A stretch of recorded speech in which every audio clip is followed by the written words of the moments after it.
Last night I caught up with the new Martin Scorsese film, The Irishman, released on Netflix. It's a big movie. It's been in development for a long time.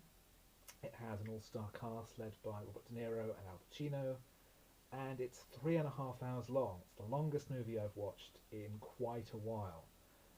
Um, it's the story of Frank Sheehan, who started out as a truck driver in the post-war period, um, fell into the acquaintance of figures in the East Coast Mafia, and then became involved with the Teamsters Union and its notorious and corrupt chief, Jimmy Hoffa. And according to Sheehan, he is the one responsible for Hoffa's disappearance in 1975, which was a major news story at the time, and was deeply involved in all kinds of government and organised crime connections. It's, as I say, a big movie, an epic undertaking, and it spans 70 years of history from Quiet You, the cats come in, from post-war up to around 2003, just before Sheehan's death. However, I've generally found it pretty disappointing. Um, it feels too much like Scorsese is just going over old ground. It's about loyalties within crime families and corruption and all the things that go on within the bubble of the world of organised crime. And nothing penetrates the bubble. Nothing from outside, nothing from inside. People are born into this circumstance, or they choose it. They grasp the bag of money that's held out in front of them. And I never felt as though I was being encouraged to care about what happened to any of these people. Solving the mystery of what happened to Jimmy Hoffa is in and of itself interesting. Just as it's interesting to find out absolutely and finally who was Jack the Ripper.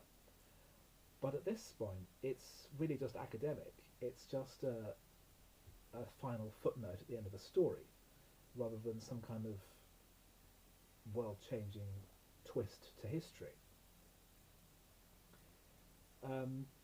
So it's a well-made film. I won't deny that it's very well acted. Al Pacino as Hoffa is superb. I found that the digital de-aging effects, after a few minutes I stopped noticing them, although there is the disconnect between looking young in the face but still physically moving like older men, as both De Niro and Pacino are approaching 80, as is Joe Pesci, who plays a major mafia godfather.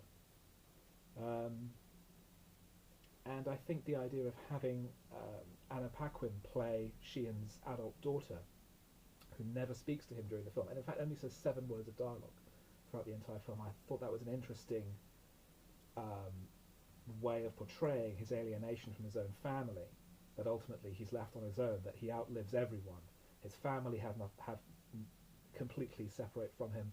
All his old friends and associates are dead, and he's left on his own in the nursing home. And the moral appears to be, well, if you lead a life of crime and corruption, then your family don't want to talk to you anymore.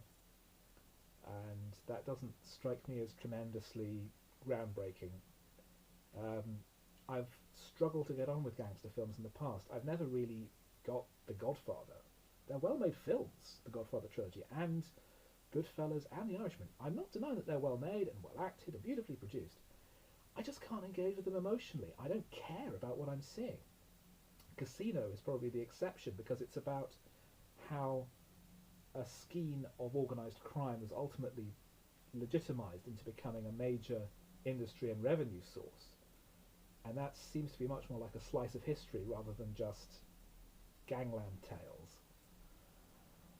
But ultimately, The Irishman feels too much like more of the same.